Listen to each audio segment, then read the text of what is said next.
Lo scorso 18 agosto ha fatto il vaccino. 3 giorni dopo, Alessandro Cavarretta, 51enne di Mira, è morto.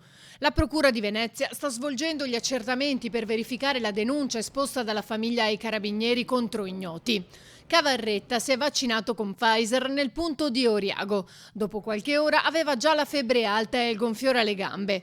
È stato visitato dal medico di base che gli avrebbe prescritto un farmaco, ma il 21 agosto la situazione sarebbe precipitata.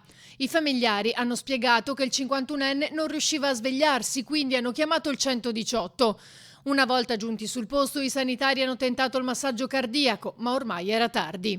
Al momento l'ipotesi più probabile è che il decesso sia sopraggiunto per una tromboembolia, ma saranno gli esami e l'autopsia a confermarlo. Sono diversi gli aspetti che la magistratura dovrà chiarire: se la vaccinazione e l'anamnesi siano state effettuate correttamente, se l'uomo soffrisse di patologie pregresse e se sia stato fatto il possibile per salvarlo. L'Ulstre ha comunicato di essere disponibile a ogni collaborazione perché sia fatta chiarezza e si stringe ai familiari.